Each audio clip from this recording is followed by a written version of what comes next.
it's not always what you would expect to happen. So yeah, I think it will definitely be the same again this time. Let's take a look at the schedule. It's running down where we're going on this journey, and of course where that first round of the championship was. We started at Zolder. After this, we'll go over to Imola, to the Hockenheimring, to Rudskogen, and then Oulton Park. Although building up to the grand final race at the Nürburgring at the start of April. And what an intriguing set of tracks that it is, Patricia, especially in this Toyota GR86, which close quarters racing, I think we're going to expect pretty tight racing across of all of these tracks.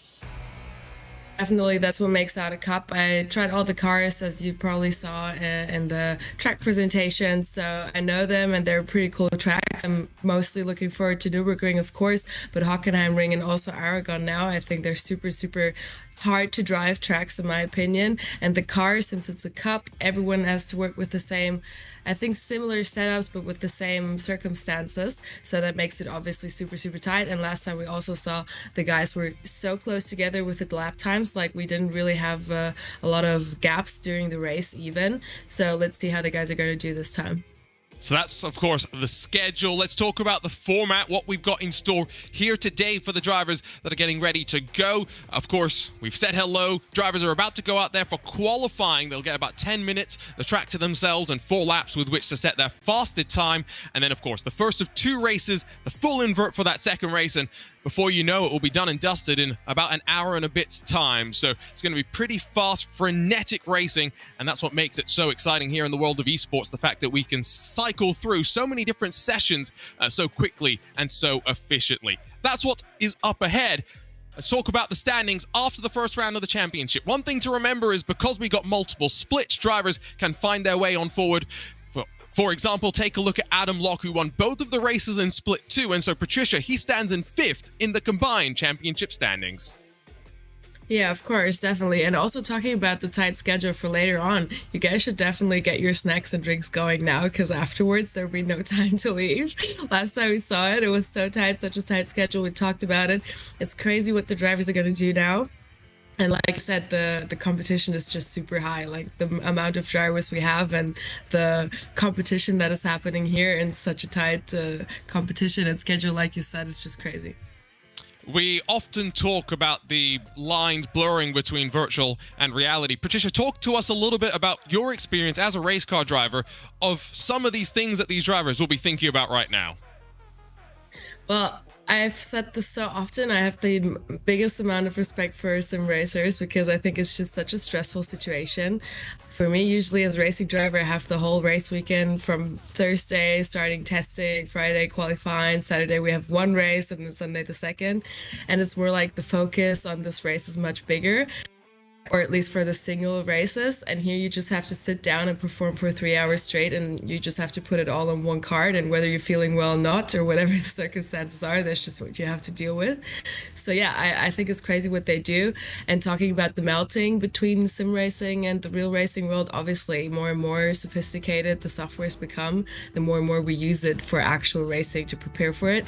And also we see many drivers actually even now, obviously in the future I think it's going to evolve even further, but we already now see so many drivers coming from the simulators to the real racing world, because you actually do learn the theory and the basics behind, you know, how to drive a car. And yeah, even with a Toyota, like I said, I drove both on the racetrack, and I went right off the real car into the simulator, and the differences weren't that big. So yeah, definitely, I think it's becoming more and more one thing, and the one can't do without the other soon. And so if you're new to the world of sim racing, you're thinking more about, well, how does it really carry over? Let's go dive into that topic a little bit more.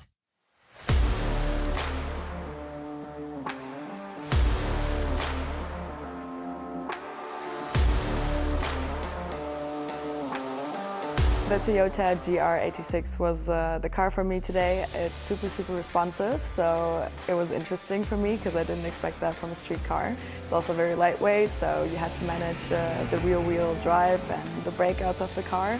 So it was quite similar to a sports car actually.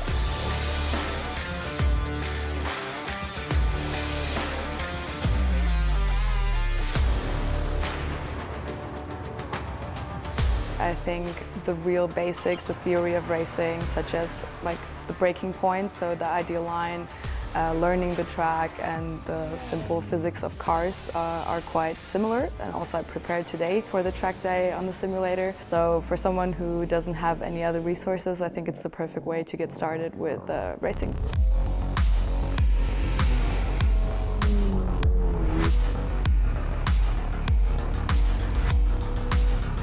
I think that the main characteristics of the car are actually quite similar from the simulation to the real car. It's both very agile and responsive, and the driving style I think is comparable. However, you do have the sequential gearbox in the simulation, which you don't have in real life. We had the manual gearbox. And also you have slick tires, which we didn't have, and yeah, a bit more body kit in the simulation, which makes you have a bit more downforce. However, I think both cars are fun and the drivers will enjoy it.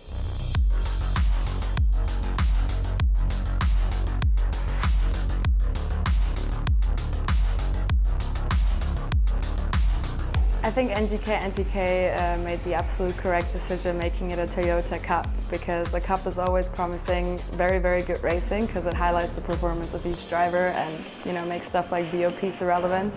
So yeah, I'm very much looking forward to it, and I think we'll see some intense and tight motorsports.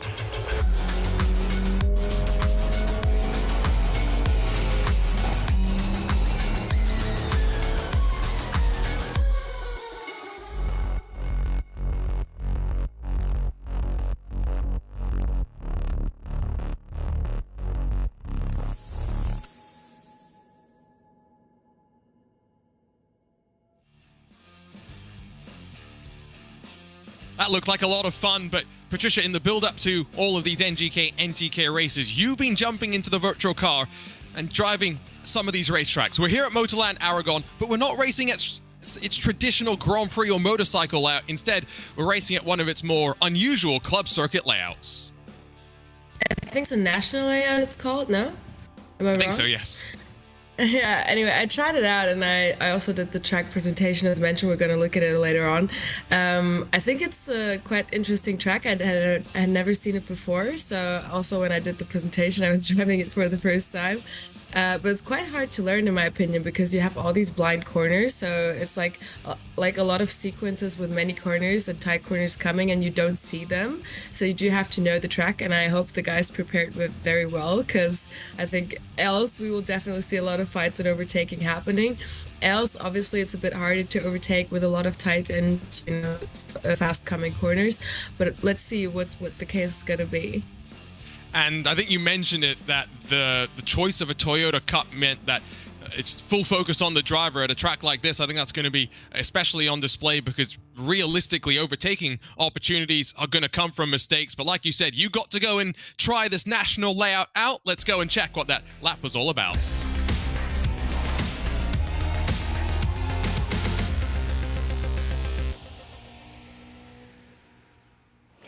Hi guys, my name is Patricia Stalizzana. I'm a professional race car driver and also your co-commentator for this year's NGK NTK Esports Cup.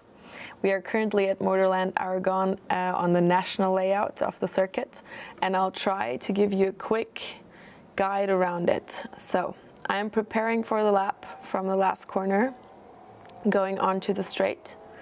I think this track is actually quite hard to learn, because you don't really know what's coming after the next corner, because it's all like very, hidden. But I'll try to give you some highlights. So for the first corner, we will brake around 75 meters, shift down to second gear, cut a lot up to the bollard, and then full throttle at the exit. Carry speed through the next corner, and then very aggressive braking into this one, down to second gear, cut a lot again, and then try to carry speed through the next left-hander. If you carry the right speed, it will carry you outside anyway. And then for this right-left, again, cut a lot. Now we are on the green AstroTurf, preparing for the chicane, very harsh braking down to first gear, short shifting to second in between the corners, and using the whole track at the exit. It's so fast, very hard to speak so quick. Anyway, we're on the straight preparing for the hairpin. We will be braking at shortly before 50 meters. Very harsh braking point, down to first gear. very slow mid-corner and then slam the throttle at the exit. Again, cut the green inside to the ball yard and then carry full speed onto the straight. So you guys, this was a lap around Aragon. Again, not my quickest lap, but I hope it was helpful and insightful for you guys. And I hope you enjoyed the race here.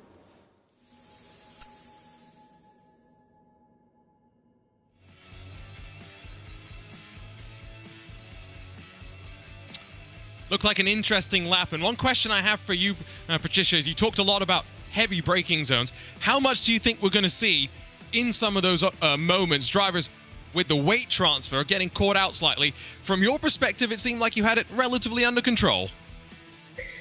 Well, yeah, I did, obviously, because I wasn't pushing to the extreme limit, but I think the guys will for sure today. And I think the two biggest difficulties for them will be, for one, the track limits, because you have to cut so much on this track. And obviously in a simulator, you cannot escape the eyes of the judge. So, yeah, I think track limits will be one big topic. And the second big topic, like you said, will be balancing the car. As I said in the video before, talking about how the car behaves, it's definitely a car that tends to break out. So that will be a heavy topic with all these slow corners where you have to go heavy on throttle at the exit and, you know, turn the car very quickly so the rear will just jump. And as soon as you start spinning, I think we will see some guys struggling with that for sure as well. But yeah, like I said, I think preparation is going to be key for this one. You mentioned track limits. Let's start by talking then about what's going to come up in about 90 seconds time, qualifying. And 4 laps, an opportunity then to maybe set a banker lap or two before you start pushing. It's a fixed setup competition as well, which means drivers all have a decent amount of fuel to start the session off. Hypothetically, the more you burn, the faster you'll be at the end of the session. Well, yeah, hypothetically, but we saw it last time. 10 minutes is a very tight schedule again, and at 10 minutes we stop, so they don't get to finish the lap. They can reset and go back to the box and start their lap new, but we saw it last time. Some guys like actually managed to not get a lap in, so it's quite the task to actually get a good lap into the qualifying. And since it makes such a big difference for the race on a track like this one where you can't overtake that much, I think this is going to be essential. I'm very curious to see the strategy from the drivers on how they're going to behave in this qualifying. We can go and check them out in practice, by the way, as they bring that session to a close, because I'm also quite curious with the full invert. We're talking about how difficult it's going to be to pass. I'm expecting that second race, the start is going to be bonkers. Yeah, I agree with you. I think the same. It's the logical thing to expect, but then again, I cannot mention it enough or like stress it enough how you cannot expect what's going to happen at the end of the day. You can obviously assume, as we always do, but then it will all turn out different, and we'll just have to see on how the guys are going to behave. So let's wait for the qualifying, and then I think we'll be a better judge of how the drivers are going to act today.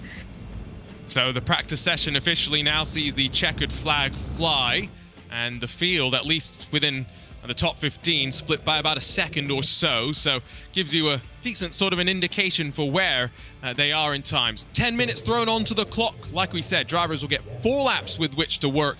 And as we talked about in the championship standings, it is currently Vince Peters and Alexander Thieber from Guile Valero, John Aylen, and then Adam Locke. Top 5 with 4 of those drivers carrying forward from split 1 a couple of weeks ago in the first round, and of course Adam Locke, who won both races in the second split. They get the lap to warm up the tires as well. One question I have for you, Patricia, when it comes to the tires, how much do you have to try and maintain them? iRacing, sometimes people talk about trying to avoid slipping them. How sensitive do you think that balance is in the simulator? I must say I didn't really do a full set of like 20-30 minutes race pace, you know, but I did a couple laps in the GR86, and I do think that after I would say 5 laps, you will have to start managing tires. So I do think if you slide around a lot and if you do let the rear brake out a lot, then you'll definitely struggle to the end more. And we also saw that on the first race that a lot of guys did actually lose a lot of positions to the end of the race due to wrong strategy. So as I mentioned, not only qualifying but also race, both of those things will have obviously different kinds, but be kind of heavy on strategy as well. So again, I think the guys who prepared the best before and did a lot of practice on this track will definitely benefit from that here. Now I think this is Alexander Thieber that is working his way to the line to get the lap underway. This is the track limits, by the way. You can see all four wheels to the right side of the white line. The arbiter of track limits, that is Paul Smith, would not have approved of that, but sawing at the wheel, hard onto the brake as he now brings it back over to the left. That's about as aggressive you can get on the cut. And this is the thing with sim racers that we always talk about, maybe a bit too much, Patricia, but they're always so calm behind the wheel. It's inhuman sometimes. Oh yeah, I was about to say we don't talk about it too much. I think we actually talk about it too little. I do not understand these guys. I could never. I would get so emotional and so frustrated. Actually, they do, but never like really during the race. So you'll only see them show any emotion after the race. But during the race, they'll make the poker face of their lives for 3 hours straight, just perform. That's what I said. I think you have no other choice than to do that when you have to be on your highest peak of performance for 3 hours straight. You have no time for emotions, but it's crazy that they all pull through it, for sure. I agree with you. Saw that Thieber bailed on the lap and just tried to warm the tires a little bit more to go on to the second flying attempt. I believe we'll start to see the times come on in. Daniel Muth first onto the board. John Aylen slightly further down, almost 6/10 off, and that's maybe a bit more than you'd expect in that Door Academy car. Matthias Pentel a second. Guile Valero, the Apex Racing Team driver, jumps up to the top of the board, and there's the fall off for Thieber, who's a full almost 9 seconds off. He will try and go again, maybe just fell afoul of the track limits. And now that we've talked about the track limit slightly, Patricia, if he's had one lap invalidated, now there's more pressure on the next lap to make sure he at least gets something onto the board. Exactly, and it's not just that. Then again, you start pushing more because you're feeling stressed, and here you need to go onto the track limits, like you have no other choice. And as you said, the guys are pretty aggressive into the corners, but you have to be, because the track is so like, I'm not sure what the right word is, but like tight, basically. So you have to throw the car around, and it happens so quickly. And I'm curious to see whether some of these guys actually will not manage to make a single like ace lap. That looked like another driver just bailing a little bit at the hairpin, and so Michael Havladson is going to take his way towards the line. 6 minutes left on the clock, and again, once it strikes 0, that's it. The drivers immediately escorted off the track. Vince Peters jumps to the top. A couple more drivers up into the top 10, including Norbert Leitner, and currently 1 second splits the top 10 as they run right now. It's a margin that I think does show that maybe there are some drivers that have figured out more than others. Alexander Thieber has jumped up to 3rd, but what Sergi Maturana run to the line in the number 23 car as he finds himself with no improvement on that second attempt. And just look how much he cut off turn 1 there, Patricia.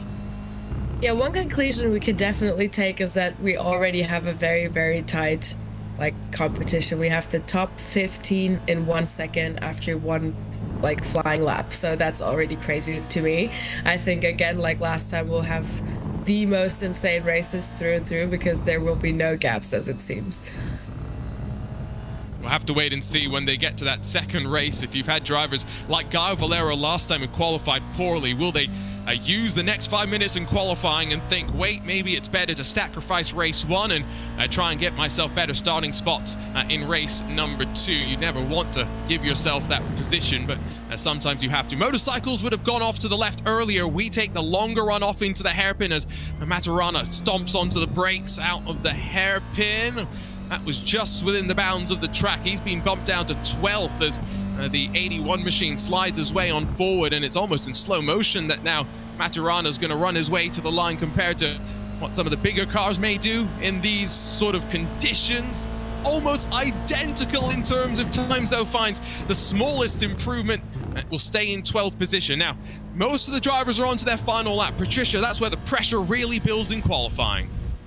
Yeah, it's your one last chance to save a position for the first race. Obviously, as you mentioned, some might sacrifice the first race for the second, but I think that's never the strategy because you will go full send for the first one, and if all fails, then you will drop back on the last lap and then maybe start from pole for the second race. But nobody's gonna try and be in the back for the first race. Everyone's gonna go full send and try to make the best position for the start. It's definitely not what you want to do by any means. Here comes Daniel Muth in the Nürburgring Esports car. We've seen him in this Toyota GR86 and plenty of races before. He'll try and take the shortest distance to the line now on what will be his final attempt. His best a 1:16.044. He comes to the line, finds about 0.2 of a second, and jumps his way forward to the outside of the front row alongside of Vince Peters, but still with the likes of Alexander Thieber trying to find some improvement. Guy Valero's done for the session. He won't improve from there. Nicholas Nolder, the next driver to come out of the hairpin and just try and get onto the power. Sometimes I don't know about these track limits, Patricia, whether they're going to be good or not, because I always thought the white line is what the track limits were. No, but that's exactly what I'm saying. You really need to study the track because the track limits are not always the same as you would expect them. And I've been so frustrated on a simulator because sometimes it would kick me out of the lap and I would be like, what the fuck? Like, I did it right. And you just have to get used to it. And that's what I said. Practice, practice, practice makes perfect. And obviously most of the guys seem to be doing okay-ish. I guess I think we'll find out later in the interviews if someone's frustrated with you know, their track limits. And hopefully no one going to get dinged by that in the race itself. I think only at the front, Vince Peters left on what will be his final lap. Here's the 22 car to the back straightaway. Vince Peters is coming back towards the line, and so he's already on top with his 1:15.697. Will he have a bit of a statement? No, he won't improve, but it doesn't really matter. 1/10 and a half at the front when other drivers are split by hundredths and thousandths of a second. That's a bit of a statement from the number 19 to see where he'll be able to run. We've seen him, of course, run very quick on RaceSpotTV and a whole hand of competitions, including the Ivor Club Sport Series. Maturana, no improvement for him on what would have been his final attempt. And so that's your qualifying order locked and loaded on the left side of the screen. We now get about 90 seconds or so where drivers take final opportunities of practice here. I think Vince made his lap quite quickly in the qualifying, no? I think he performed from the start, and then he had the peace of mind to just go and try to do better. But I think he had the luck of being quick quite early. Yeah, and I think starting up front here is, like we've been talking about, a good omen. And so for a driver that leads the championship points, has a 32-point buffer as well, will be very, very happy with how it sits. So here's one, Ji Lin in the number 30 machine, who's on with 6th lap of the session. So as we're mentioning, just grabbing those final chances for practice, as is Maturana at the very opposite end of the track. Track conditions are warm. I was taking a look at that. It's 48 degrees Celsius track temperature. Patricia, how warm do you think that would compare to traditionally in Spain? I'm not sure, actually. I've been racing in Portimao, but only in a kart, so I can actually sadly not tell you how it is at a race car in either Portugal or Spain, but I assume it can get hot there as well, especially in the race car. So luckily the sim racers don't have to sit in the hot box in the sauna of the race car. I know some sim racers will actually go and get like fans that they can set up next to their rigs and pointed at them so they can actually get some airflow, because while it doesn't get as stuffy, I'm sure, as a cockpit of a racing car, some sim racers who live in warmer climates do need to make sure not only they stay cool, but some computers have to stay cool as well. Clock strike 0, session instantly is complete, and it's Vince Peters that grabs the pole position here for race 2 in the NGK NTK Esports Cup 2024, as we made our way only about 80 kilometers off of the Spanish coast. Let's run you down through the starting grid, where 28 drivers are locked and loaded here in the top split in their Toyota GR86s. Vince Peters will lead them to the green in the Visceral Esports car up front, with the Nürburgring Esports machine of Daniel Muth alongside. The Apex Racing Team driver Guy Valero is alongside Alexander Thieber, with Nicholas Nolder and then Mario Velgut, the Impulse Racing pair, behind them. Norbert Leitner and then Matthias Penteler share row 4, with Darwin Romero and then Bergam Alioui on the 5th row of the starting formation. Through the top 10, Michael Havladison and Sergei Maturana on the 6th row of the formation. Juan Ji Lin in 13th, Alessio Bender in 14th, with Nazar Tadi and Michael Kabich 15th and 16th. John Aylen and then Adam Locke, the split 2 winner, of course, 17th and 18th positions respectively. Sarah Dove and then Artem Makarov 19th and 20th, with Spencer Brown 21st, Simon Shkuko rolling alongside in 22nd. Sophie Erwin and then Nicholas Gladish will be 23rd and 24th, with just 4 more drivers, Jesse Albrecht, Michael Stafferson, and then Francesco Newman and Joshua Jane rounding out the starting formation. A couple of those drivers seemingly not getting representative lap times onto the board. They do have, of course, the full formation lap to work before they get themselves underway, which I often feel in the world of sim racing, Patricia, is the most nervous time. You're just rolling behind the pace car and waiting for the iRacing race control gods to tell you to go racing. Absolutely. Just sit there uselessly and wait for the car just to go absolutely nuts at the start. It's like such an insane switch. Actually, someone should show a cockpit view from the start, but I think it's very, very stressful for sure. And the other thing that's stressful, I always say, is having to go. You talked about 3 hours straight in sim racing compared to a weekend in the real world. But the fact that you go from qualifying to race instantly, that's pretty stressful as well. Vince Peters doesn't look very stressed though as he gets under the way for the formation lap, does he? They never do. They never do. He's doing that weird ton thing that all sim racers do though. Looks nice and dark behind him, allows him to keep focus. And of course, alongside the Nürburgring Esports driver of Daniel Muth, still waiting for the formation to catch back up behind them as the drivers roll away. As mentioned, warm temperature. Patricia, you were saying about lap 5 maybe for when the drivers are going to start feeling the tires and having to manage them a little bit more. So lap 1 and those early couple of laps, I guess that's when we're going to see the most excitement. Yeah, that's usually the case. I think afterwards you will also see some excitement due to some people dropping back because they do struggle with the tire management. So at the end of the day, as I said, it really depends on how the drivers are gonna handle the tire situation. And I must say, actually, I'm really jealous right now. I would love to participate in this race. Like, actually, I would love to sit in the simulator right now. I'm just saying, I think it's gonna be really cool. We have had commentators also drive in races. We can set that up for the next round. I was actually thinking about that. We should talk about it. I would be down. We'll talk about that after the race. For now, though, 28 drivers. Whoever wins this race will grab 100 euros in the qualifying races, then 50 euros for second place and third, 25 euros. But the winner of the NGK NTK Esports Cup, that's decided on our grand final day at the end of the season, wins a Bavarian SimTech wheel. Second grabbing, of course, tailored ring, NGK branded as well. And third place getting an AlphaTech Racing LED screen position set. Plenty more goodie bags to come as well, but the green flag's about to drop. And in sunny Spain, we're ready for round 2 of NGK NTK Esports Cup action. We ignite the race. We send them too wide into the opening corner with Gaio Valero having a look behind. Alexander Thieber goes around and sets off the concertina.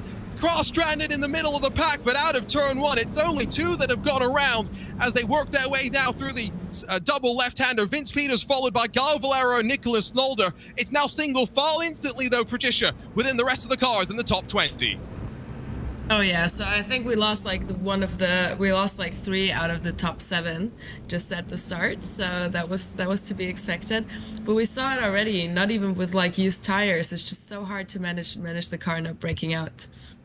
It was an aggressive start from Gaio Valero. He got 2 positions instantly until Vince Peters covered him off into that opening corner. Now has to watch as Nicholas Zolder has a look to the left-hand side. Valero will try and slam the door shut. Zolder on the brakes a little bit extra aggressive just to avoid running into the quarter panel of the 27, and now allow Daniel Muth the chance to squeeze back underneath. They'll feed themselves into the draft, come to the end of the opening lap with Peters leading from Valero, Zolder, Muth, Leitner, and Romero.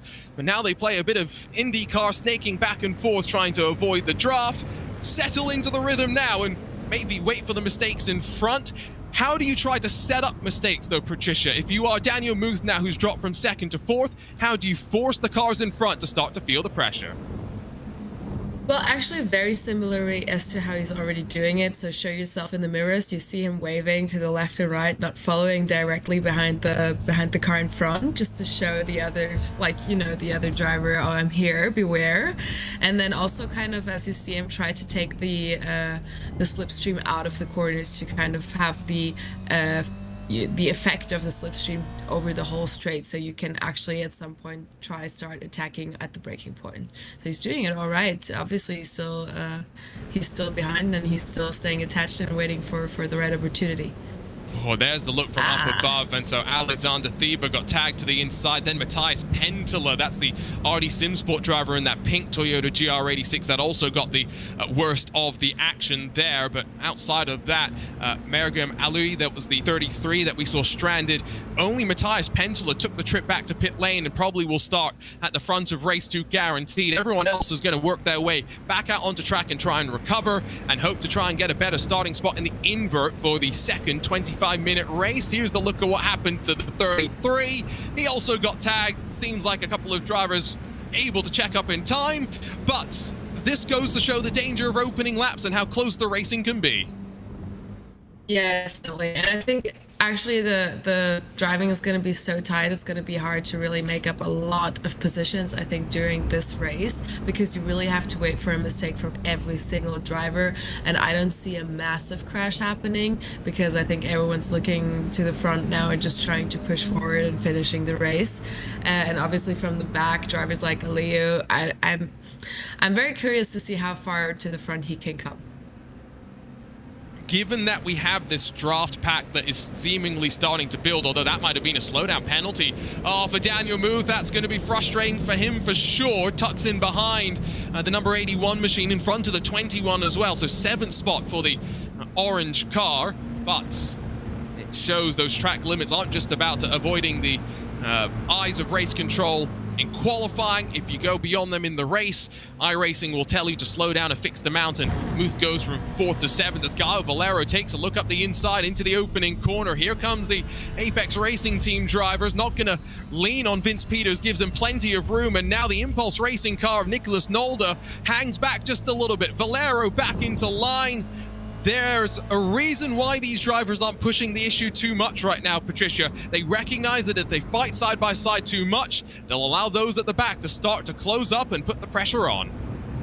Definitely very nice racing, very fair and very smart, as you said, because not only do the drivers in the back also catch up, but also you use up your tires even more, and you don't want to risk a crash that early into the race. Whether you're P1 or P2, you want to leave that fight to the end of the race.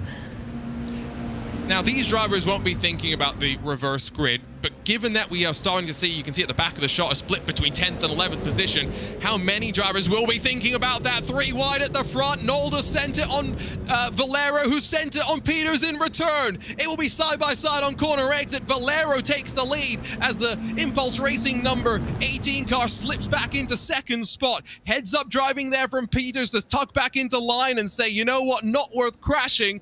But it turns out you can pass, Patricia. It just takes some confidence. That was very, very amazing, but also impressive from Peters to see how aware he is of the situation in the back of him, that he didn't turn into the corner and just let them pass completely.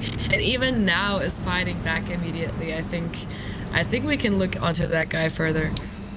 Now, here's the look on board with Peters, who is, I've got to say, not looking very calm anymore. There is a bit more stress starting to build in there. Even may have made his bed behind us, by the way, so congratulations, Vince. Not many sim racers go to that effort. Now, this is where, by the way, certain configurations of Aragon would blast down that back straightaway. We take the short chicane sort of a section that sees us jink left and then back gradually to the right. Smoke in the background, and it's Daniel Muth that's gone around. Oh, it's not gone great for the Nürburgring Esports machine. Oh yeah, started P2 and is already down to, I think, end of the pack. Yeah, that's tough. But I think, as we saw before with the slowdown penalties, well, definitely, he was early on the race, but we will see a lot of them coming, I think. I definitely assume that you have to collect a couple of warnings and then you get them. So most of the drivers probably got the warnings on the first lap, and now it's just 1 or 2 mistakes and you get a slowdown penalty. Now, obviously, we saw he lost, I think, like 5, 6, 7 positions. To the end of the race, it won't be that much, but still a lot of positions you lose with a slowdown penalty here. You can see that there's action everywhere in the field. They're 3 wide, slightly further behind in the shot. They're fighting for 7th and 8th positions as they swap around on the timing tower.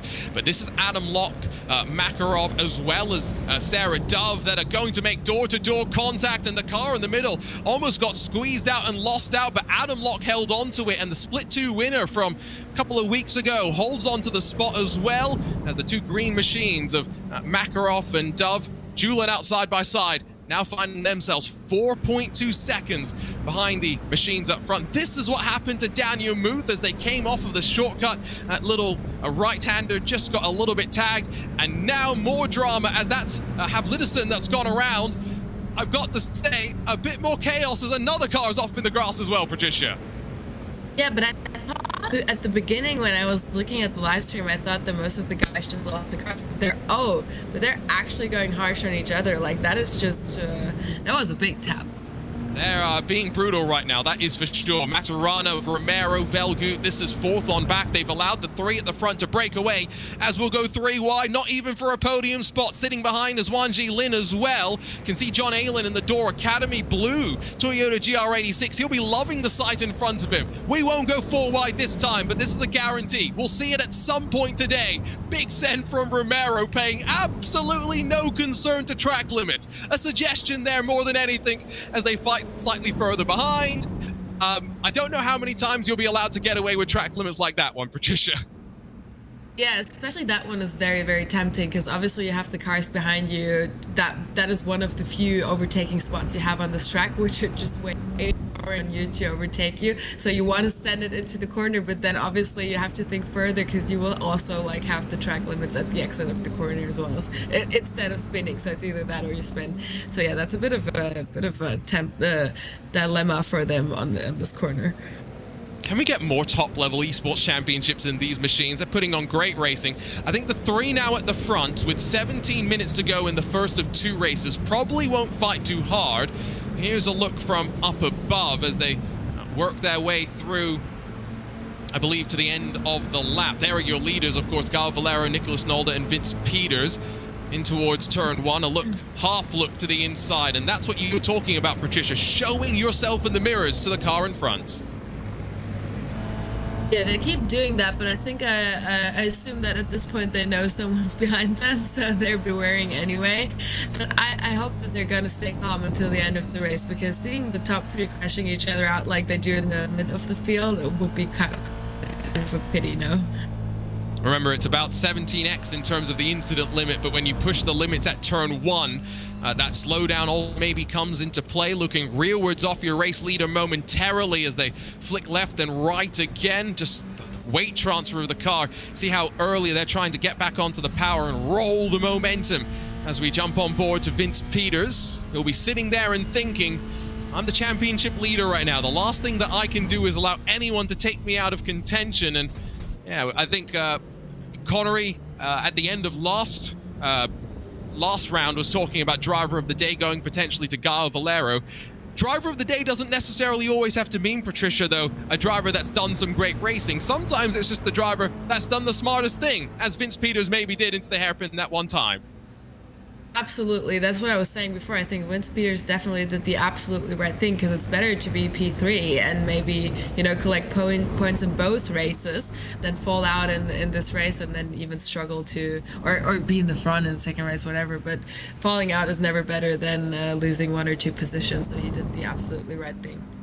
So these drivers fight the front now, recognize that they'll have to fight from the back in the next race. Matthias Penteler, as mentioned, the only driver that sits in pit lane, seemingly having retired. Even Alexander Thebus still trying to do something. He's down in 21st as it runs right now.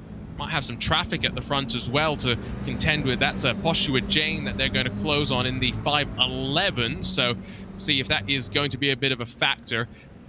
The draft is such that I don't think Guy Valero is going to be able to break away, but this is the largest margin that he's had, as, oh, it's really not been easy for Haflidison. He's had another half little spin. Yeah, we talked about this before, and now in the fresh tires, they can go aggressive and push the throttle and, you know, push the car and other drivers, but I give them 2 more laps until we see them starting to spin a little bit more. But I really have to tell you guys, for those who don't have a simulator at home, regardless of, you should definitely get one. But then also, you cannot imagine how hard it is to keep that car on track when the tires are gone, because it's so slippery and it's so hard to manage the breakouts. And definitely, as we said, you have a given setup, so you don't really have the opportunity to give you a lot more force feedback. So you have to work with what you got, and it's really, really hard to keep this car on the track, and it's getting harder by the lap. And from your experience, both in the sim and in the real world, as they go side by side for 12th and 13th position, the Geeks Energy Sim Racing 32 back behind the 45 for now. How smooth do you want to be with this car? Because it's a momentum-based car, of course, you're trying to be on power as much as possible, but how much can you soar at the wheel versus how much are you trying just to stay out of trouble? I do think it depends a lot on the track. So on this tighter track like here, I do think you have to use the momentum and try to be smooth, but not the track, I meant corner, sorry. But then on a corner like hairpin, you really have to brake in, turn the car harshly, catch it at the right moment and go full throttle. You know what I mean? So if it's like a very tight corner, you'd rather like just spin the car around, so use the drift to your advantage, but then again obviously you have to catch it at the right moment and also catch the right moment of going full throttle. But then in those infield chicane situations, you have to use the momentum and not bring the car into a drift, because it will be very hard to catch it back for the next corner. Right on board with Alexander Thieber, who's probably not too worried about being smooth right now. He's just thinking, let me get as far forward as I feasibly can in this race. Thieber currently teamless as well, of course, former driver for Urala Esports, who shuttered their doors on the 31st of December 2023 after many years of success since leapfrogging onto the scene in 2020. And so while a handful of their other drivers have already found homes ahead of tomorrow's iRacing Daytona 24, Alexander Thieber still works by at least himself for the time being, and will be interesting to see where he ends up. In front of him, he's got a couple of drivers still to work past. Sophie Arowin and then Simon Shakugo will be the next two drivers, and then you see the next train that runs in front. Realistically, Alexander Thieber could still get as high as 15th position in this race, Patricia, which would be good for the point, but also leave him smack in the middle of the field for our race 2 start. It's not the one nor the other, is it? It's in this case, it's the only case where I would agree you should debate whether you want to take those points or fall back to last for a good position in the second race. Because you do get good points on P15, but you are lost in the middle, like you said, for later on. And I think, considering the crashes that happened in the first lap, I think you're probably at the worst place you want to be, in the middle of the pack. And we saw just how much they were checking up and concertinaing up. Those that were at the front, with the exception of the moment into turn 1 that saw Thieber and Pentala get tangled up. Most of those drivers up front were able to stay out of trouble and stay out of harm's way. And so that's be something that they'll be thinking about for sure. Now, something else to consider is Patricia mentioned that this is fast paced. And so if you don't already have your drink, don't go anywhere, because once this race is complete, the drivers instantly get gridded up in that full invert for the next race. And so that's a little bit stressful. Wan Jilin has said, you know what, I don't need to be so stressed. He's strapped into his rig, Patricia. That's pretty cool. That is pretty cool, but I wonder why though. Like what kind of movement is he trying to contain? His own? I was gonna say, it doesn't look like he's got actual motion. It's just maybe the fact that he's moving around himself. Maybe it's just for the feeling, you know. Maybe he can focus better. I would get that actually, because I do focus better as well with straps on. It does make sense actually. I mean, you can see when you are on these pedals in the sim, you're using similar amount of forces, and so you have to be slightly strapped in there. I've got to say, yeah, I'm liking the look of this, and I hope that we're all getting ideas. He's also seemingly using a formula wheel, but taking his hand off to shift manually. So, I mean, there's a lot of things that are adding up to a very cool setup. Send us pictures, by the way, of your rigs on social media. Would be cool to check all of that out. Oh, they're 4 wide into turn 2. They come out on the other side just okay. And this is the fight for, well, around 13th position. Makarov in front of Havlidison, with Locke and K-Back in the line behind them as well. When you go that many cars into a corner packed sideways, it usually doesn't work out. Somehow they got it figured out.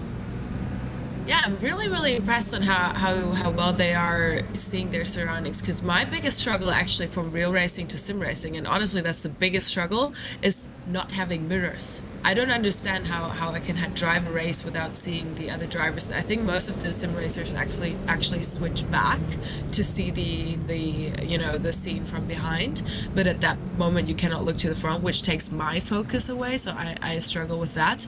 And then I know some drivers have the rear mirror like in the middle of the screen on top, but yeah, I think that's quite the challenge, at least to me. Yeah, the virtual mirror helps, of course. Being triple monitors helps as well. Some drivers are now increasingly in virtual reality. But I think one thing that a lot of these people sometimes forget in VR is, I can tell you that I think Michael Havlidison has hit the incident limit and been disqualified. So that's one driver that will drop to the very back of the field. But the one thing that I found when I went and did a race, Patricia, was that when you have the Hans device on, you're strapped into your seat, you don't actually get that much of an opportunity to turn your head either way. And so whatever visibility you do have in your mirror, you're relying on it a lot more than you are in the sim, where you also do have a spotter that can tell you 2 or 3 wide, you're clear, and all of those helpful details too. That is true for sure, but I think you have a whole different feeling of your surroundings in a real race car, because I don't know, I feel like you're more conscious of what's happening around you. You have the sound that does have an effect, and then also I don't know, you see the mirrors at least constantly, whether you see a lot in them, but you see them constantly. And in this simulator, you have to switch back and forth. And in that time, a lot of things can happen, you know. You don't know, was I 3/10 slower than the driver behind and he's already at my back, or is he still at the same pace he was, 2 corners ago? So that's sometimes surprising, because you look in the rear mirror in the simulator, it's like, oh, he's already here, fuck. What am I gonna do now? That's a really good point, actually. That those are some of those things that you don't really necessarily think about. And I feel like in sim racing, you get so used to, especially data being thrown at you. You can see lap times, for example, of all the people around you in the field, and deltas. For example, when I used to race, I used to have 3 lap deltas to the cars 10 positions in front of me and behind me, so I knew when I was being slow. There's so much that you get used to having, and maybe that's why they're so calm behind the wheels of these virtual race cars. Now, if you're up at the front of the field, though, we've got, 6 minutes left to go. Continue to ride on board with John Aylen. How calm would you be feeling if you're Guile Valero, Nicholas Nolder, or Vince Peters, Patricia, knowing that you don't have many drivers behind? You can afford to start fighting now a little bit more. Yeah, definitely. That's what I was saying before. I think the last 5 minutes, you wouldn't want to risk the good position you have and the points you collected already. You wouldn't want to risk that position, especially since they drove out a little bit of a gap now, so it's quite secure. But still, if they want to send it for P1, P2, they're going to do it in the last 1, 2, 3 laps, because then they don't have the time for a comeback, for the other drivers. So here we go with now almost 5 minutes left to go, side by side, with a little bit of damage on some of these Toyota GR86s, but for the most part, they have weathered the chaos relatively well. Kaibak's going to hold that 14th spot as he tries to put the pressure on to Makarov as they work their way now in towards that second corner. A couple of cars dipping tires into gravel. That's not the good way to go, especially on iRacing now with the updates to the gravel and grass model that really do suck the car in and slow you down in a much more realistic and ultimately frustrating way. Nicholas Nolder's within 2/10 at the front of the field, though, and so we're getting to that point where surely it's going to be go time as we come back towards the line. And here we go, side by side as well. It's going to be a challenge for the lead. Vince Peters is going to slip up the inside of Valero's Apex Racing Team number 27. Guile Valero was passed almost in slow motion there. I'm quite sure he got a slowdown penalty as well. That's what it looked like, because he went to the side for a quick second, and I think he got a slowdown as well. I'm glad I'm not out there, because I can say that slowdowns used to find me on track, so this sort of a layout would be quite frustrating for me. Oh, it definitely is very frustrating. It's for sure also for Valero. But it's an interesting topic that you started talking about, the tires, the new program that they have, or the software for the tires. We introduced it, I think, last race, so a month ago. It's quite fresh and new, and the guys obviously had the time to get to know it until now. But still, it's a whole new experience to how they used to race before in iRacing. Yeah, and that's where, much like in the real world where tires are continuously being changed every year in terms of compounds, in the sim world we're continuously evolving the tire models that are used, and therefore how drivers need to adapt and find speed. Ultimately, that is the challenge for the drivers adapting to the tires in the real world, the 4 contact points that they really have with the ground, and then here in the sim, the 4 contact points that really feed you some of the feedback that you derive as well. They set up quite wide into turn 1 as they're almost 3 wide into the hairpin. This for 13th position. Makarov has the inside, way overshoots it, but still as they're 3 wide on corner exit. Sarah Dove on the outside. Michael Kaibak's now the one that gets the disqualification limit hit. He's instantly pulled from the session. Race control does not wait around. Looking rearwards though from Adam Locke as Sarah Dove, I think, is going to now get caught out with no draft on that inside line. It's not a heavy braking zone into turn 1. If you're on that outside line, you can commit just that little bit more.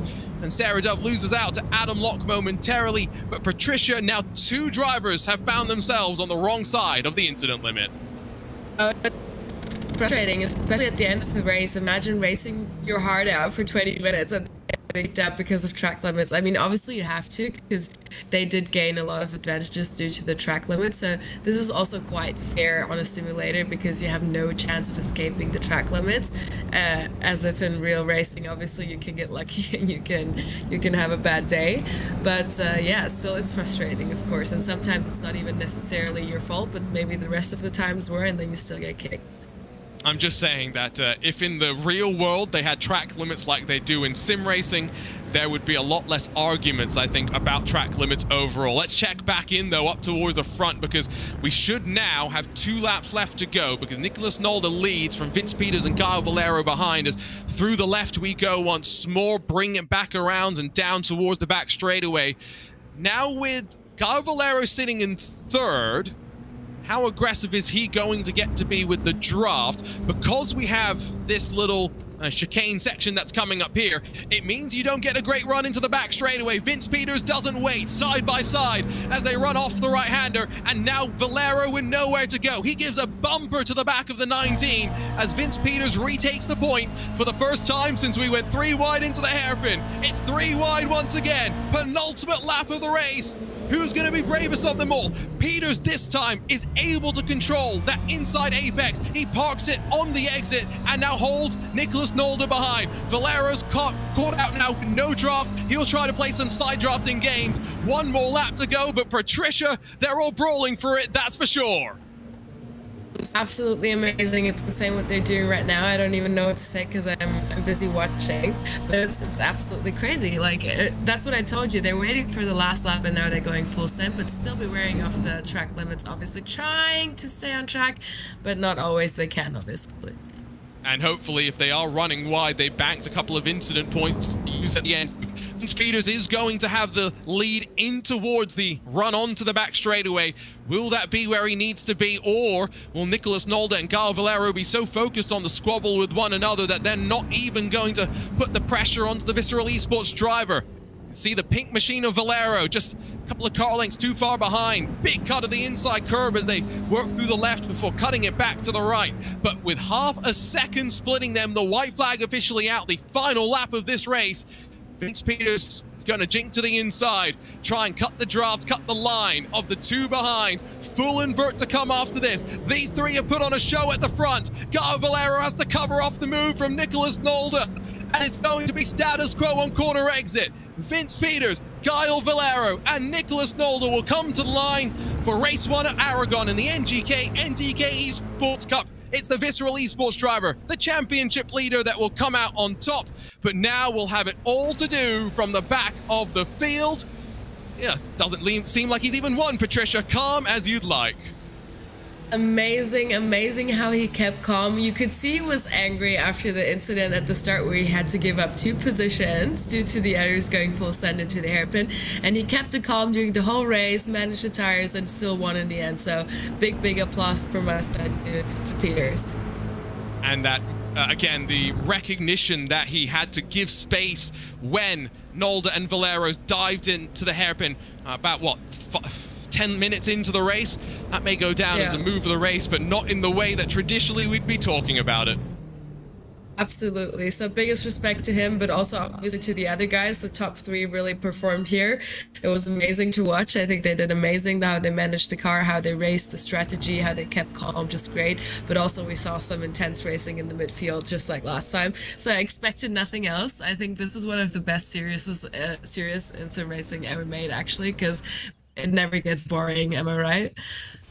I mean, you're going to have to try and... Connery's going to have to try and remove me from the commentary booth at the end of this one. I think that's for sure. Vince Peters along with Guy Valero. 6-10 splits them. I think at the end, it really shows that it could have been a lot closer. Could we get a photo finish in the second one? Valero, Nolde, Velgut, Maturano, Romero, Muth, Lynn, Leitner, and Bender through the top 10. And again, they're already gridded up for that second race. So we'll blow through this and then talk through that starting grid for the full invert second race. John Aylen and then Nazatati, 11th and 12th, with Adam Locke. Again, split 2 winner up in 13th. He'll be very much happy about the points that he's been continuing to rack up. Artem Makarov and then Sarah Dove, Sherman Shizuko and Sophie Erwin, Alexander Thieber, Mergim, Alui, and then Francesco Newman through the top 20 with just 2 more cars scored on the lead lap. Jesse Albrecht and Nicholas Gladish, and then Michael Kabak 3 laps down after being racked with the disqualification limit. Poshua Jane 24th, Michael Haflidison, Michael Gustafsson, and then Spencer Brown, Matthias Pentela at the very back of that. And of course, well, that's how they finish. Flip it around, that's how they start. Pentela, Brown, front row with Gustafsson and Haflidison on the second row, and then Jane and Kaibak 5th and 6th positions respectively. Gladish and Albrecht 7th and 8th with Newman and Alui rounding out your top 10. Alexander Thieber's got a really good spot to start from inside of row 6 alongside Sophie Erwin in that United Sim Team 714. Shiman Shizuko and then Sarah Dove along with Artem Makarov and Adam Locke, Nazatati and John Aylen through the top 18, and bookending the top 20 it's Alessio Bender and Norbert Leitner. These were some of the drivers really in the brawls in the first race. Wanji Lin, that 5-star motorsports entry alongside Daniel Muth, who will be hoping that things go a little bit more according to the plan. Darwin Romero, Sergi Maturana, 23rd and 24th with Mario Velgut, and then the podium sitters, those that ran away at the front, Nicholas Nolde, Gal Valero, and Vince Peters through the 28 cars that roll once again. They've already dispatched up half of that formation lap, and this is where, Patricia, you were saying, it's frantic, it's frenetic for these drivers. They don't get a chance to rest. This is just crazy to me. This is just absolutely crazy to me. They overperformed for 25 minutes, didn't even catch a breath, and are back to starting from P last and even having to send it, I think, probably even more than before. So I'm very, very curious about our amazing top 3 starting literally last right now, and just, I'm like, the first lap's gonna be crazy. I'm holding myself to my seat right now. I can tell you that Vince Peters jumped into the series Discord and said after that first race, awesome race, now it's time to die in the reverse grid. So that tells you, Patricia, where he's thinking right now. I'm not sure. I think that's maybe just a scheme, you know. He's trying to let the others know, oh yeah, I'm so scared, I'm so worried, and then he's just gonna come through.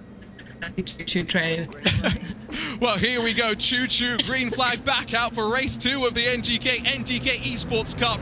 Who will pass or who will throw down the gauntlet that you shall not pass? Into turn 1. Matthias Pentel in the RD Simsport machine is going to try and fly away. We're almost 4 wide behind as we filter off of turn 1. Almost 5 wide for a moment, I'm pretty sure. Alexander Thieber somewhere in that madness in his green machine, on board with that number 2. Out of the second of the left-handers as he has a look to the inside of Jesse Albrecht. Pentel is now 1.5 seconds clear. He has gone, he has flown away. Spencer Brown, gangbusters up the inside of Avlidison and Michael Kaibak. This is crazy behind Pentela, who is being gifted, Patricia, a chance to build his lead. Not even 1 lap complete. Yeah, that's exactly what I'm saying. So I think this lap we need to focus on what's going to happen, because there's going to be so many sends. Looking back from Haflidison, he sees Kaibak around the outside. That's not the place to be, and Mergim Alui in the 33 is going to be able to hold on to 4th position. Alexander Thieber's now up into 6th and already 5 seconds off of your race leader. Somewhere in this pack, Daniel Muth, maybe Nicholas Nolder, they're somewhere, but now the chaos, oh goodness, at least 6 cars with definite contact. That's Guy Valero, I'm pretty sure. He's exiting stage right in the Apex Racing Team car and trying to rejoin the track. Nicholas Zolder involved in that one as well, I'm pretty sure. Vince Peters, the one that was able to scramble through. Francesco Newman is 4 wide as we head up in towards turn 3. I mean, come on, we knew it was going to be crazy. It's synchronized spinning right now. Absolutely insane. I don't even know what to say. What a pity for Willera and Nolde, because they just got caught up in it, I think. I'm not sure if they were really involved in the crash. They just ran into it. Oh, that was a nice tap right in the front. It's still going on. Francesco Newman just got the slightest of bumper-to-bumper contact, as now more movement as Vince Peters gives a big move, and that's a confident move. Oh, Nicholas Gladys just chops the nose off through the second part of the chicane as well. Well, it's been a crazy start, and settle in, because now drivers who have been able to stay out of trouble, trying to remain on track, have Flitterson almost rejoins into the path of Michael Kaibach. They tell you to rejoin safely. The benefit you have in iRacing is the F3 relative box. That's not much use there when you spear your way back onto the tarmac, but fortunately all these drivers survive as the lights flash, and maybe some mental warfare being played as well. How obvious was it? That's literally what I just said with the choo-choo train. We're in lap 3 now, and we have Vince Peters in the top 10. So he started absolutely dead last, so that's the choo-choo train I was talking about. Let's see how far he's going to come in the next 2 more laps. He's already 13 seconds off of the leader. I mean, it's not actually that far off the realm of possibility that if Matthias Pentler does lose some time, that, well, at least Alexander Thieber may be able to close. He's on the inside now of the Geeks Energy sim racing machine, gets past Michael Kaibach, and you could see was allowed to take the apex for the second part of the corner, which gives him now the chance, I think, to try and get through on Michael Flitterson, maybe not on Spencer Brown or Miriam Alawai. The problem is these drivers fighting. It's great to watch, but now almost 4 seconds off of the RD Simsport driver that leads. Thieber the long way around, and oh, look how confident he is under the brakes that he can send it as well. Spencer Brown going to lose out, but now have Flitterson going to feed the draft to Alexander Thieber as the German works back towards the line. And once again, he looks pretty calm given how much he's having to dice through the field, Patricia. Absolutely, that was a great overtake on the outside. I think staying calm is key right now. And he's doing it well. He just made 2 positions, and he's quite quick. So yeah, he definitely has the potential to go further onto the podium. He is on the podium now. And he can go even further, but I think Peters doesn't necessarily have the opportunity for P1, but up to P2, it's not 13 seconds, it's just 9, and that's quite realistic over 20 minutes of race time that we have left.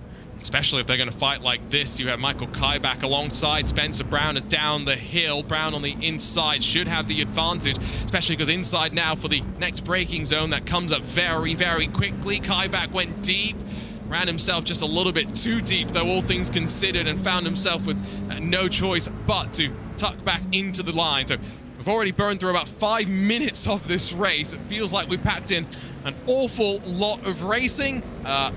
Still in a bit of deja vu chaos about what happened at the end of that opening lap with the amount of crashing that we did have, but it does seem as though Nicholas Nolde, Norbert Leitner, Nazatadi, Joshua Payne, and Sergi Maturana are done for the day, sitting in pit lane, DNF'd.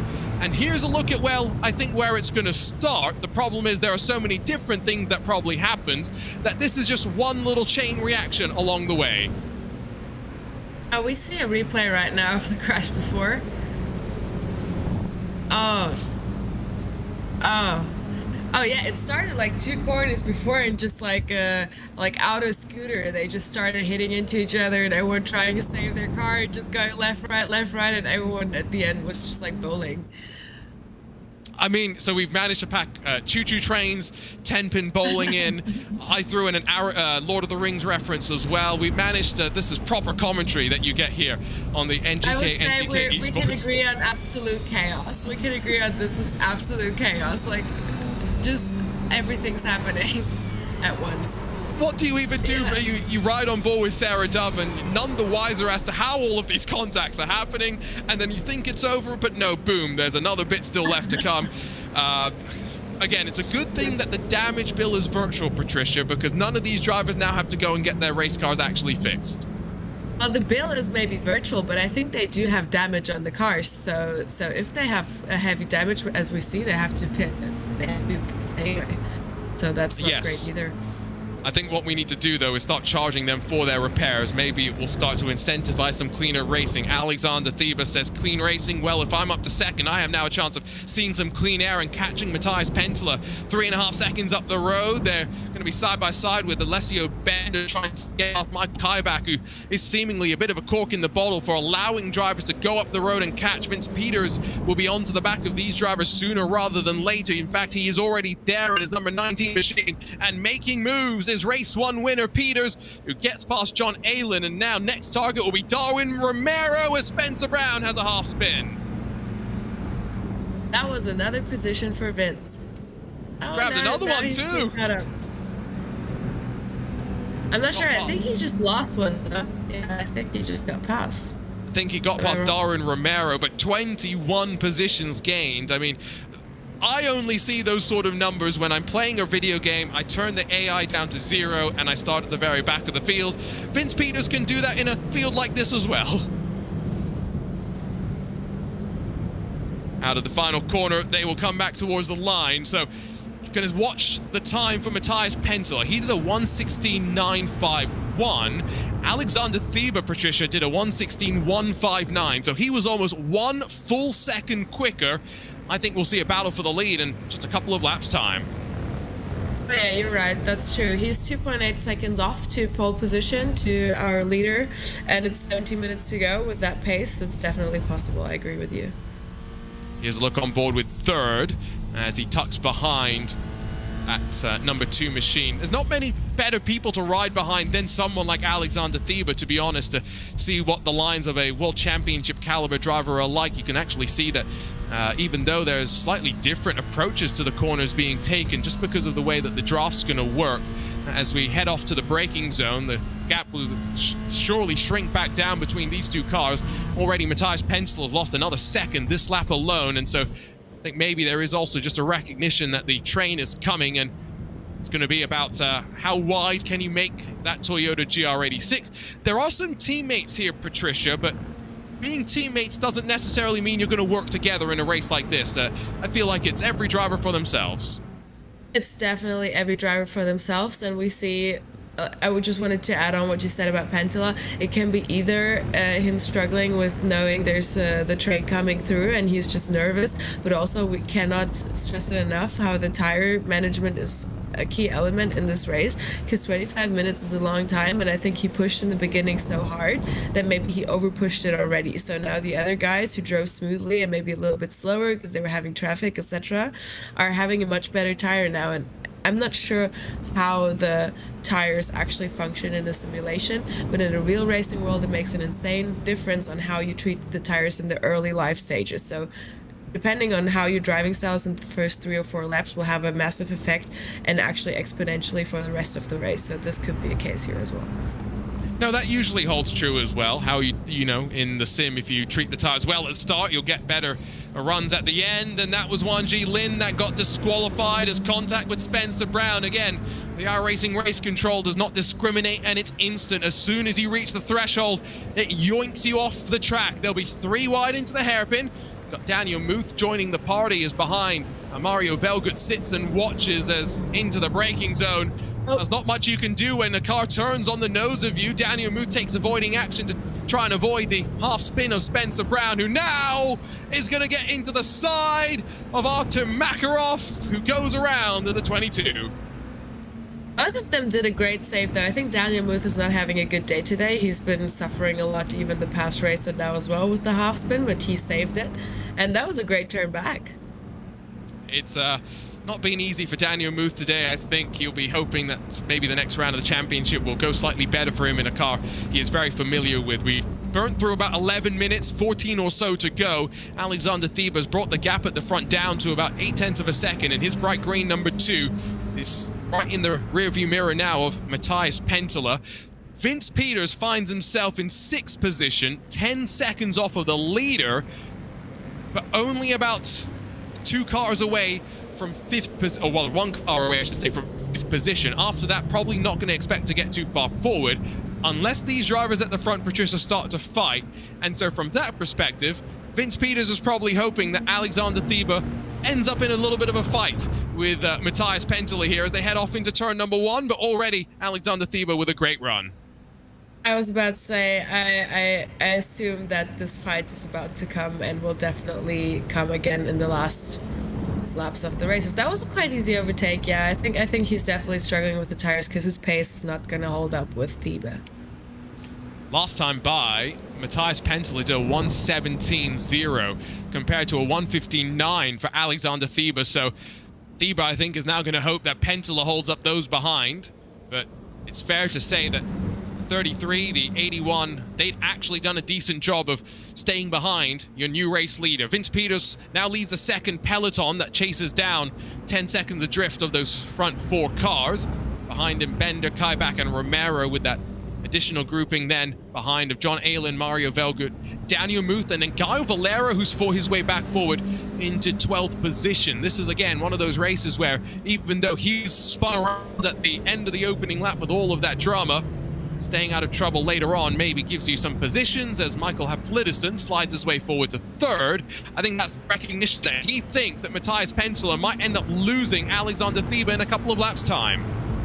Yeah, I think this was not the quite smart thing to do. They should have just stayed attached and, you know, maybe even just follow through and poker on tire management and then make it an easy overtake. Definitely Alex Thiebe did a great job here and made it quite structured and simple. There was no big fight involved, so he did it all right. And I bet you if we took a look on board with him, he would probably still be as calm as ever.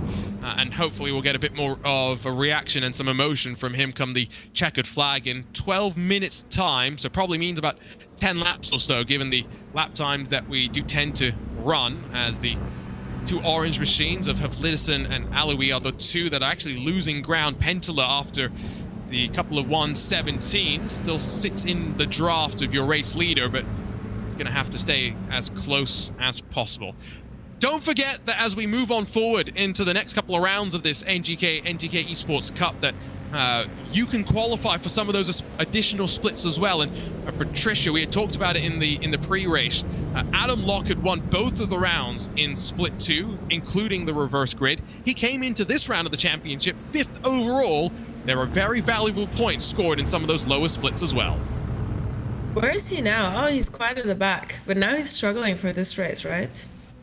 Yeah, I think he got mixed up in all of that chaos that saw Gaio Valero spun off through the camera. Definitely. And so for him to be in 20th, maybe not ideal, but yeah, it's one of those things where you talked about it's great that we have the Toyota Cup, so it's a bit of a fixed playing field.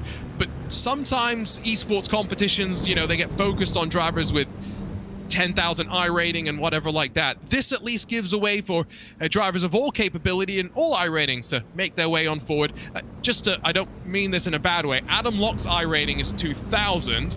Alexander Thiebe's I rating is 9,300. And it's not only the I rating, as you mentioned before, it's just also your experience. Some drivers here are world class, and some drivers are just hobby drivers who have, I would guess, not even a sim rig, maybe a steering wheel and some pedals at home when they're racing here as well. And it's really just, that's, like I said, not only the fun of the cup, but also the structure of how NGK NTK decided to make this is really, really cool. And that's why we're having so much fun watching it, because it just stays interesting. And yes, by the way, to answer a question I saw in one of our chats, there are race control decisions that might end up changing the results of some of these encounters that we've been seeing. So just keep that in mind, and you can always stay up to date on social media as to the latest news in and amongst the series. Within 10 minutes to go, though, here on the coast of Spain, there's Adam Locke, and oh, if that's a commentator's curse, don't blame us. It was not us. Adam Locke just has a little half lazy spin, but fortunately able to spin it around and get back on track. That's the weight transfer, Patricia, we were talking about slightly earlier. We can see the weight transfer visually, and I thought it was an amazing shot on how the 3 of them went into the hairpin, but like diagonally, and everyone, you could see the cars like going down in the front like heavily all at once. That looked amazing. So yeah, weight transfer on this car is just an immense topic, and that's also why it keeps breaking out so much, because the weight on those tires and also tire management. Obviously, it's always all connected. Tire management, the weight transfer, the breaking out of the car, it's all connected. So that's why you really have to get a feel feeling for this specific car is quite unique actually to drive.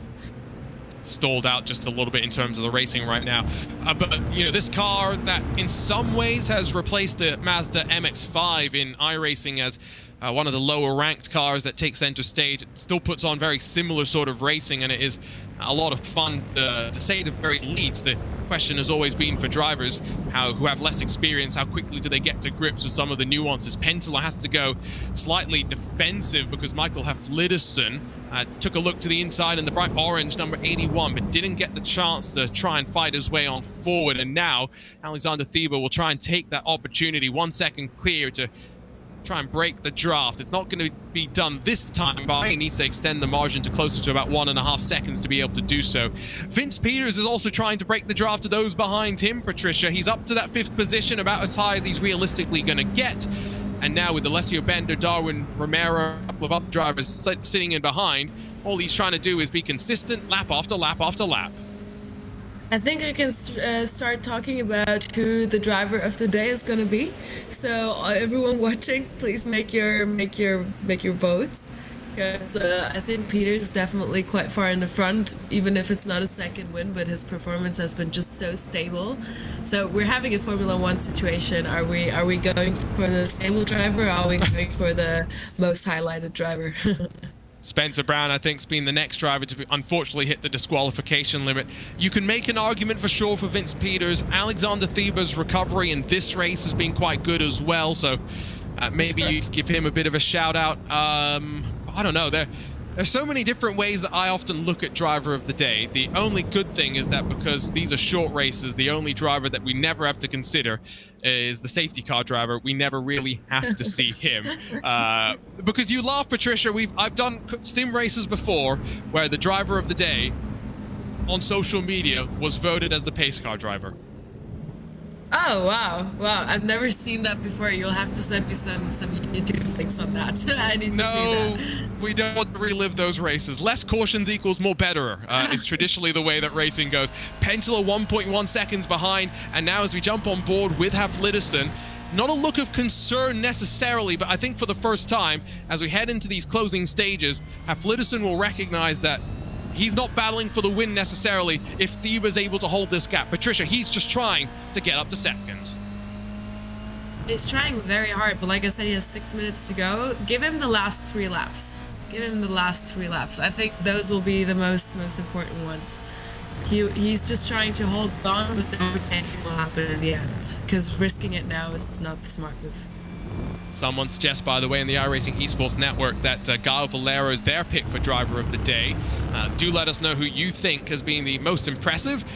This is more, again, just a ceremonial thing, not anything official, but we can chat about it on the broadcast. Sarah Dove is on the inside as she tries to get alongside Nicholas Gladish. Not going to be able to do so. And behind, Adam Locke in that bright red machine will slip into the draft, and with 5 minutes to go, try to fight on forward. These drivers find themselves effectively just in a squabble for 13th spot, as maybe a mistake there. Haflidason has dropped behind the 33 car into 4th position there.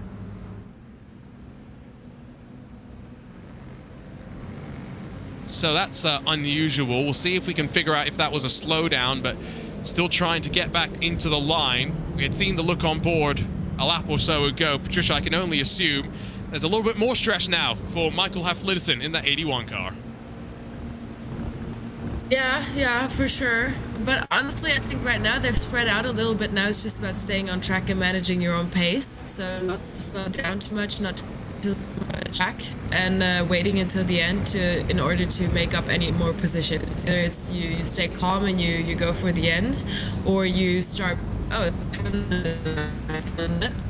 Yeah, I'm pretty sure. Yeah, now to the end of the race, we will see some slowdowns again, I assume.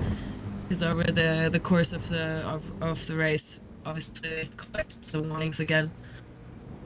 Yeah, the drivers also now just pushing a little bit more, I guess, than they were at the start. That will definitely be something to keep an eye on. If anyone is close to that disqualification limit, could we add to the 2 drivers that have already been disqualified from this one. So Pentela still within 1 second, but very much now the separation building. able to break away in the same way like Vince Peters has been able to do. Vince Peters is now 3 seconds clear of those hunting him down. He looks to solidify himself at the front of the championship lead, heading to the conclusion of this race. Haflidason deep under the brakes, barely makes the corner, and now with the number 33 of Murgim Aloui trying to now get back alongside, and in the draft, side drafting in towards turn number 1. These two drivers separated from those up front. It's 2 cars fighting for first and second, 2 cars fighting for third and fourth, Patricia. Yeah, it's quite tight, but again, I'm not sure. I think he's just making him nervous. Oh, he makes that one. No, I didn't think so. Still side by side for the time he did being. That one.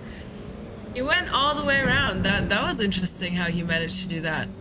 Was able to hold on to the position, and so that's where maybe if you have some of those incident points in the bank, you can start to use them.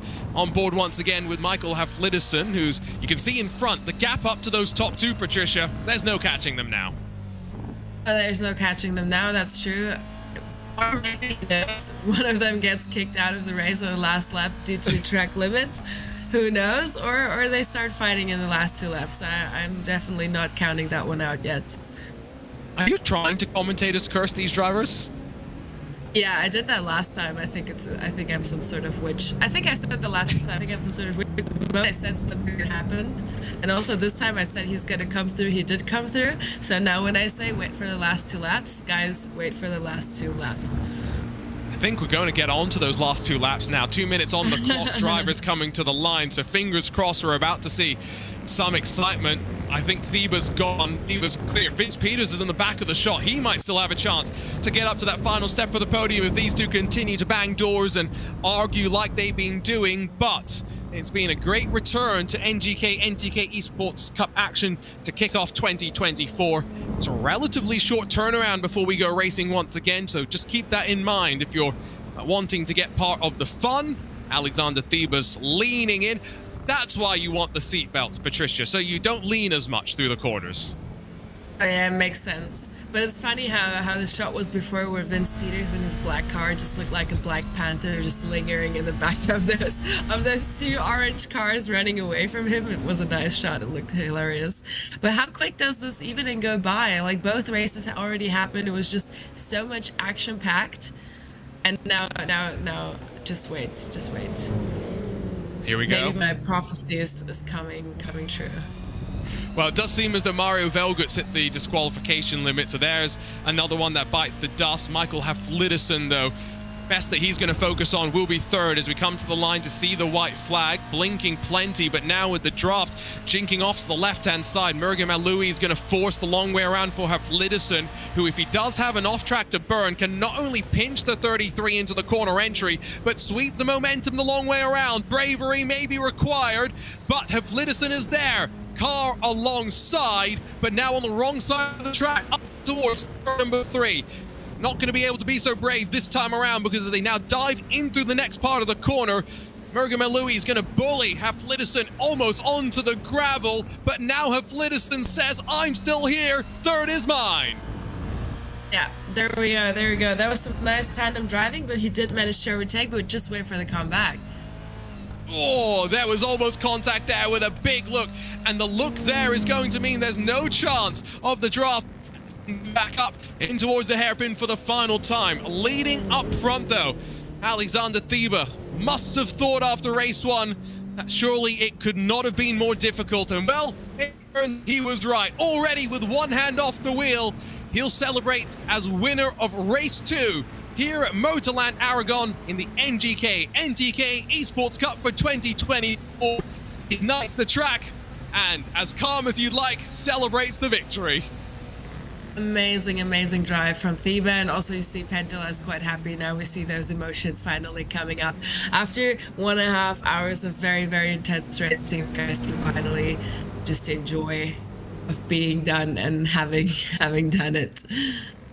You say enjoy, but I think for some of these drivers, they will now maybe spend the next 30 minutes scrolling through the replay and looking through all the different incidents that they were tangled up in. Here come some of the trailing cars to the line. Sarah Dove trying to close down Artem Makarov with Simon Shakugo in front of them. 12th, 13th and 14th positions behind Gaio Valero, who worked his way back forward to 11th at the conclusion of this race.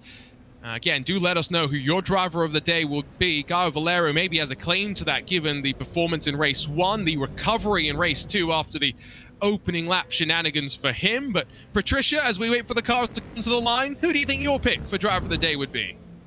Well, I think I'm gonna go with the calm one, the one who stood steady, the one who collected probably the most points today, the one who's done great in the first race. So honestly, I know he's had experience than some of the other drivers, but my word goes to Vince Peters. He did an amazing job and he stayed cool, and obviously it all sorted itself out for him. And so I believe that is all the drivers now officially across the line. We can take a look at the results. And so Alexander Thieber enters 2024 without a team, but surely his phone will be lighting up given the performance that we've seen consistent for him once again at the front. Artie Simsport and Matthias Pentel are second, and showing that the reverse grid puts you in a great position if race 1 doesn't necessarily go your way. Michael Haflidison third, with Merga Meloui fourth in the distinct GG entry. Vince Peters, Darwin Romero, Alessio Bender, and Michael Kaibach, Daniel Muth, and John Aylen round out the top 10. Gaio Valero fought back forward to 11th in front of Simon Shakugo, with Artem Makarov, Sarah Dove, and Sophie Arwen through the top 15. Adam Lott close behind, of course, double victory for him in split 2, but some solid points accumulated in this top split. Francesco Newman, then Mario Velgut, the first car, scored as 1 lap down after he ran into the disqualification limit. Sergi Maturana and then Nicholas Gladish complete the top 20, and then Jesse Albrecht, Spencer Brown, Wanji Lin, Joshua Jane, Norbert Leitner, Nicholas Nolder, and Naz Atadi round out the 27 cars in this top split of competition. Great to look through, of course, 2 fascinating races. We can take a bit of a breath now, Patricia, and then go and talk to some of the drivers. It's pretty frenetic up here in the commentary booth as well, isn't it? Oh yeah, it is. It's always so hard for me to talk while I'm myself very focused on watching the race, because it's always so intense. So much is happening. That's why the time flies by so quickly. It's insane. But yeah, I think most importantly, I hope that the spectators are also having a great time, because to me, I think that's the best Friday night you can have. Just sit down and watch like the most intense racing of the whole week probably, or anything else happening. But yeah, having the best time here. I hope you are as well. Let's see if we can drag in a couple of those drivers. I think we have Vince Peters standing by, and I think we should probably talk to him first, especially because, Vince, we don't quite understand how you had the wherewithal to recognize that 2 cars were going to fire it up the inside of you in that first race, and to come out of that corner with all 3 cars not showing a scratch. Talk us through what was a very tense first race of the evening. We don't have a copy on you, Vince, right now. Let's see if you can click some buttons, get that mic working. Oh, yeah. That's got it working. Now we've got you. Yeah, Gael was very aggressive from the start. So I just sat back and saved some tires because I saw we could create a gap to P4. So I think that was the smartest thing to do. And at the end, it was just being in the right position at the right time. They had a good run on me, but I could squeeze Gael, I think. And then I had a good outside of T1, and from that point I basically grabbed the win. So a good victory in the first race. You start at the back of the second race. You somehow stay out of most of the madness on the opening lap, and you somehow finish up in 5th. You must be pretty chuffed with how this round has gone overall. Yeah, I think points-wise it's quite good. The second race was just madness all over, and we lost so much time with all the 4 whites basically the whole first lap. And that's why I just was too far from the top 3, so maybe next time. Well, congratulations, I have a Vince, question for him as well. Go ahead, Patricia. My question to you is, do you have any strategies for your race? Like, did you plan on anything beforehand? Or did you just go into the race like, I'm going to do my best, I'm going to stay calm and drive quickly? Or did you think beforehand of how you're going to structure it? I was just hoping for pole or at least the top 3 in qualifying. And yeah, that worked out. But I knew for the long run, for the 25 minutes, the track temp was 50 degrees, I think. So if you just push too much, and I think Gael did, yeah, he just burned his tires. And by the end, I think Nicholas and I had the advantage that way. But still, he's a really good. He's doing best for a reason. So it's not easy to overtake him, let's say. Hey, I think you showed that you're capable of that level as well. Vince, congratulations on the great results, and hopefully we'll see you next round. Cheers, bye. Cheers. We'll jump from Vince Peters over to Michael Hafliderson, because we're very curious to get his thoughts on that second race in particular, some of those side-by-side moments. See if we can drag Michael in now and have a quick chat with him. Michael, talk to us about your evening here tonight. Seemed like quite fun for you, although quite tense towards the end. Yeah, first of all, I want to say a big sorry to Norbert for the first race. I was behind him and totally missed my braking marker, so that's my bad completely. But yeah, second race, starting from the front, I knew from the first race I had the pace to be in the top 5 easily, so I was hoping for top 3, which I got in the end, and it was really fun. I really enjoyed the combo. Talk to us about tire management, because we were just talking with Vince, and he was saying that he thinks he had saved a little bit of tires. You were battling at the end side by side. How much grip did he really have to be pushing at that stage? I never felt that the tires really dropped off that dramatically. I always felt like I had them in some sort of window. I felt like they could overheat, and then I had to cool down for maybe 1 lap, but then it was fine again. So for me, it wasn't that bad, and I think that's why I had such strong pace compared to what I had in the first round at Zolder. And now that we've, of course, started a new year, there's been a couple of weeks off. You talk about the slight change in pace. It's not far away from us going for the next round of the championship. Do you feel confident in your speed in this Toyota GR86? Yeah, I mean, the GR86 is one of my favorite cars on iRacing. It's so slow, and you just have to wheel it like crazy to be fast in it. Really enjoy the car, and yeah, hopefully I can have some pace in the last few rounds. It would be amazing, because I really enjoy this. Well, Michael, congratulations on a great drive today. Looking forward to seeing you hopefully again for the next round of this NGK NTK Esports Cup. Thank you very much. And so I think that is going to wrap up our post-race interviews. Don't think anyone else is standing by. And so, Patricia, we can look forward to the next round of the championship, because I've really enjoyed my time here, and I'm looking forward to maybe watching on with Connery Maddock back alongside yourself for all of the action. Yeah, I'm looking forward to Connor as well again, but I did have a great time with you as well. I'm actually quite surprised about the tire situation. He said he had quite a good window on the tires, even though we heard from Vince that the tire management was quite tough. So I think, like I said, I think driving style and practice made such a big difference, because some struggling way more than others. But it's also great to hear that the GR86 was one of his favorite cars, because it is very technical, and that's good to hear. Anyway, are we already at the end of it?